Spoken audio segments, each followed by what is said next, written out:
On this episode of Inside Engineering, we talk with Matt Hayek, a project manager running our project controls group at RK&K. What are project controls? Matt gives us the lowdown and talks about how he measures success.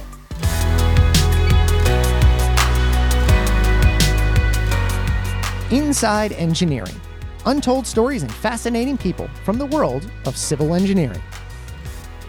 This is episode 3. Recorded in September 2019, Project Controls with Matt Hayek. Inside Engineering is brought to you by RK&K. Learn more at rkk.com. Hey everyone, welcome back to another episode of Inside Engineering. We have what is obviously another great show for you today. In the studio with us is Matt Hayek. Matt is a project manager, which is a completely nondescript title, so we'll get you to break that down for us. Absolutely. But Matt handles what we call project controls. And so, Matt, welcome to the studio. Thanks for being here. Thank you. Thank you. This is a great studio. This is my first time actually in the studio shooting something. Shooting something. Great. You come in here a lot and just sort of harass us. Usually, yeah. And so thank you for actually taking the time to do something legitimate with our time and yours. Great to be here. So Matt, project manager, obviously a lot of people have that title. It's a very industry standard title, but you're into project controls and you're on the construction management side. Can you talk to us about what you do in your role? Absolutely. So I actually manage our project controls group for the firm, which is a great role because I get to work with a lot of different people. But ultimately, project controls deals with the cost and time aspects of a project, right? So it's all the processes that are associated with that, gathering data, just the analysis of schedules, cost estimating, all that is rolled into project controls. So it's a great piece of a project because you get to touch little pieces of every single project that you come across. So I generally am not focused on a single project for my entire day. I usually have maybe 3 or 4 projects that I'm working on, more than that at a time, but on a single day, I really get a variety of stuff to work on. So how does it work with a project? Can you walk us through how you get involved with the project and sort of the life cycle of that and maybe a typical project or an exemplar that would show us kind of what you get to do with all the things that you mentioned. So, yeah, absolutely. So, I mean, ideally, we would be involved for the entire project life cycle, right? And if you're not familiar with the project life cycle, the idea is that you go through planning, design, construction, and then maintenance, essentially. I mean, that's a broad, broad look at it. You've turned it over to the client. But you've turned it over to the client, and there's still things that you can be involved with at that point. So project controls really should be one of the focuses from the very beginning. So in the planning stage, you might be in a situation where you're trying to determine, all right, let's get a rough idea of how long it's going to take us to perform this project. Let's look at the constructability issues that are associated with it. Let's talk about maybe a rough idea of what kind of budget we need to plan for in order to do the things we want to do. So that's where it starts in that planning phase. And then as you get to design, your ideas are a little more firm, and you've used some of that information that you've garnered from the planning phase, whether it be the scheduling work we've done, the cost estimating, the constructability, to influence that design. So you're not getting to the point where you design this project and somebody says, "Oh no, I've got a problem with this. Let's start from scratch." So that's essentially how you would start that process. And as you move forward and the plans become more detailed, people know what they want, there's still a lot of work to be done there. So in the design phase, you still need to fine-tune what that schedule is going to look like. You need to fine-tune your estimate for what you think it's going to cost, what you think the contractors are going to actually bid this thing for. And then as you get into a construction phase, you're going to be looking at what the contractor's submitting a lot of times. So you're going to be looking at what their schedule looks like. So you've allotted a certain time frame for them to perform this project in. So they've come up with a schedule that essentially shows all their work accomplished in that time frame. So you're going to review that and you're going to determine whether that's a reasonable approach to building the project. And of course, it's always a fine line. We're not trying to tell a contractor how to build the project, but we're trying to point out any issues, maybe with their assumptions or with their logic. So that's based on the knowledge that we have exactly of how the project, what it should look like. Exactly. Okay. Exactly. Based on the knowledge that we have about the project and based on our knowledge of the industry, right? So, you might know, for example, that, hey, you're probably not going to be able to put an overlay on a bridge during these winter months because the temperature just won't reach what it needs to. So that could be a comment, for example, that you'd come up with in a contractor's schedule. But then there's the big part of it, once it gets into construction, unfortunately, is dealing with the claims that are coming from a contractor. So depending on the contractor, depending on the project, depending on the situations out there could be a lot of claims on a project, there could be none. And generally those deal with a cost and a time aspect for what that change or what the impact, what the unforeseen condition actually did to the project. So we stay very involved in the construction phase. I would say that's probably one of our heaviest times of involvement in that project life cycle. I have to say, for me, when I think about trying to put together a schedule for really any kind of big project or any kind of project, but especially a big one, wrapping my head around all the things that need to be done, down to like when, some material is being delivered. And then from there, how long it takes to install a thing. How do you start with that? I mean, obviously there's a process, but can you kind of summarize for us how you approach that and or how your project controls group handles those things? Well, I mean, the reality is that it takes a very special person to do that kind of work. Easy now. Yeah. No, really. I mean, I am a very, very detail-oriented person. I mean, I focus on the tiniest little details. I mean, we recently came back from a trip to Disney with the family, and we would go on some of these rides, and my wife would be like, "Oh, that was a great ride. That was awesome." The kids would be all happy, and I'd be like, "I saw like 7 things that were wrong, 7 things that were broken or needed attention." Off and enjoy the vacation. Exactly. But that's I think to be in project controls, no matter what it is, whether you're dealing with schedule or cost estimating, you need to be a detail-oriented person. And the idea is that if you really want to fine-tune what you're doing, if you want to get it right, you should be focusing on the smallest increment of work. So when we look at a cost estimate, for example, I know you were talking about scheduling, but let's shift to cost estimating because I think it's an easier example. When you're looking at a cost estimate, the idea would be, all right, let's break it down to the smallest level. All right, so we're building a bridge. All right, what's the next level down? All right, let's pick an element of the bridge. Let's pick the beams.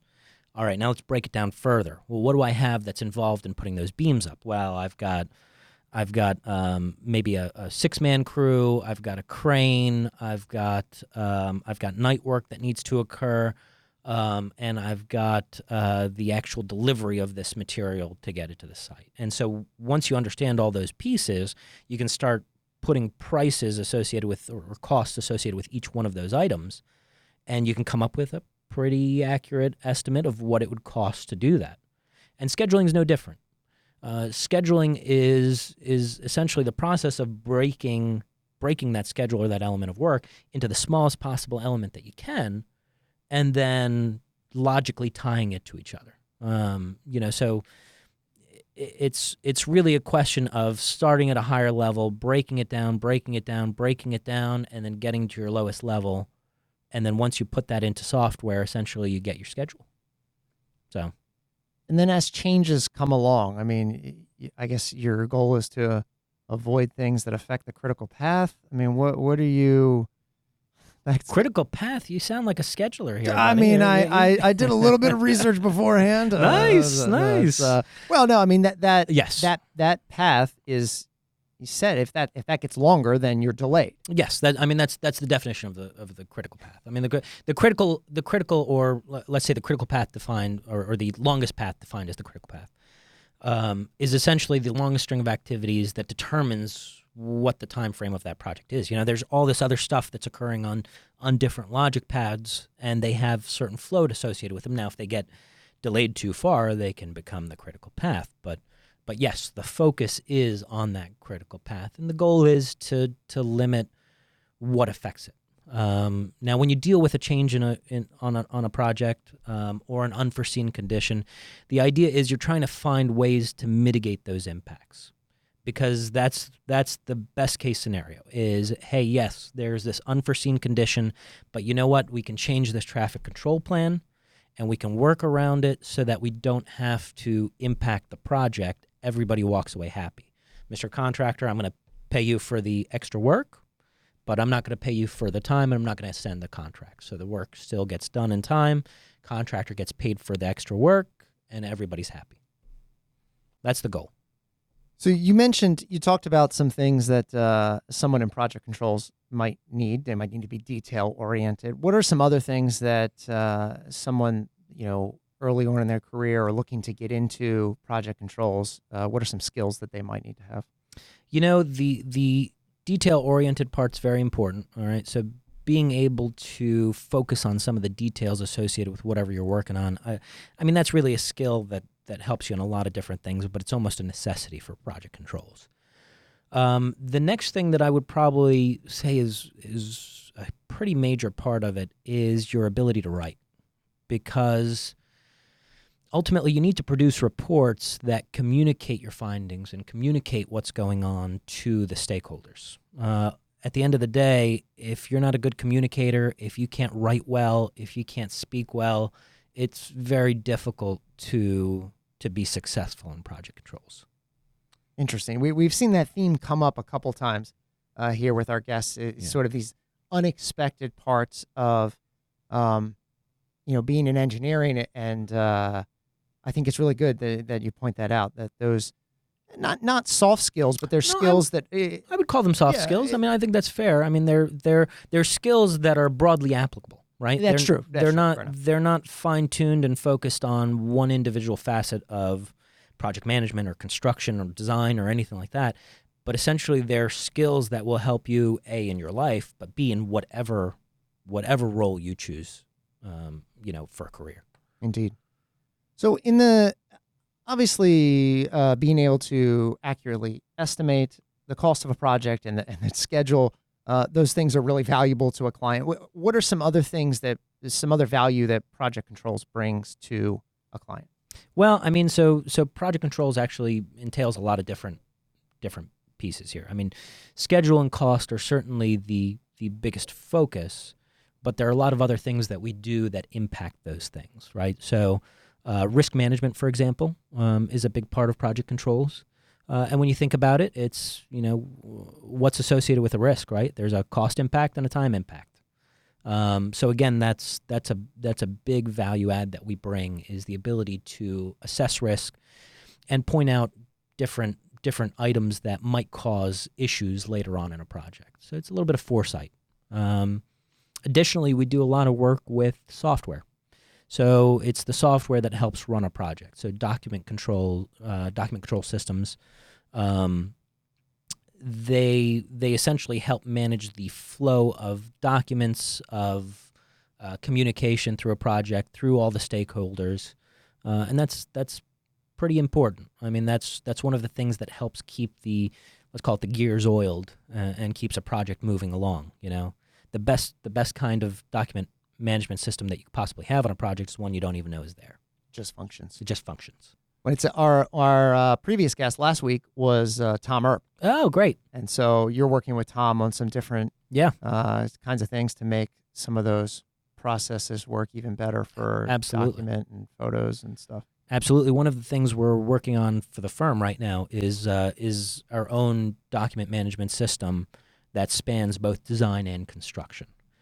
So it's already built out significantly, but we're continuing to expand it and put great things into it. So it started off where it was an RFI and submittal management system. Then we built this document module to it.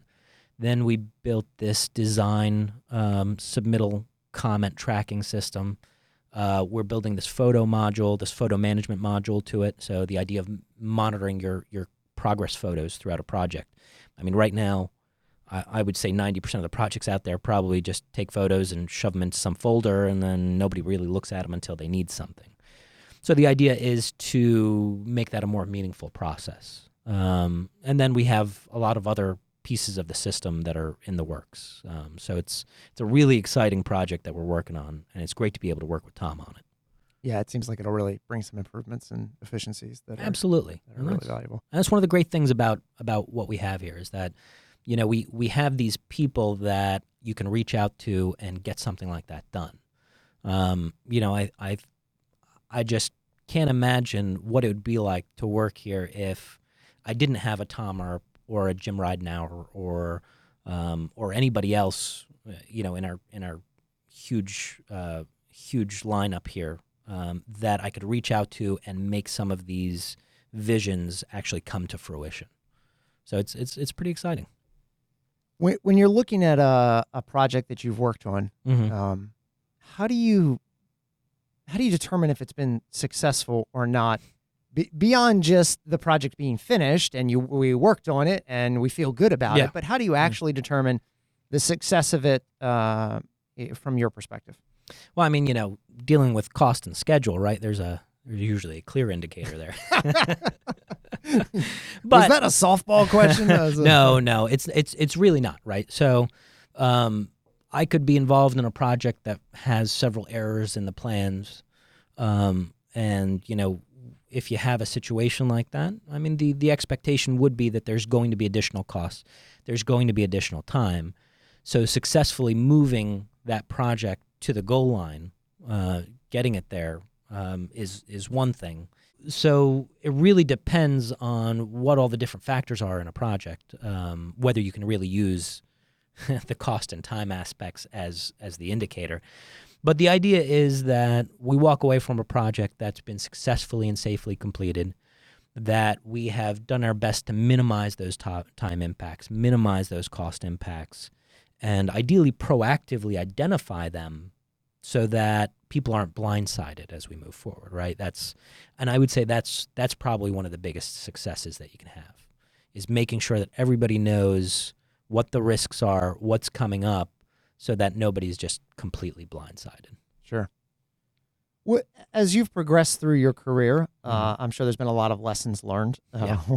What's a lesson that you wish you had learned, or something you wish you had known earlier on in your career? Oh boy, one of the best pieces of advice I got as I was growing in this career, I'd actually gone to, she's one of our partners now, Mimi. So I'd been talking to Mimi, and I said, things are getting really busy. I've got a lot of stuff going on. I'm also starting a family. There's a lot of stuff happening, and I feel like I just can't keep up with it. I said, how do you do it, Mimi? And she said, I don't. Wait, what? Let me explain. So she said, number one, family always comes first, which is a great thing about this company and about the people that we have, is family always comes first. Number two, be ready to say no to things.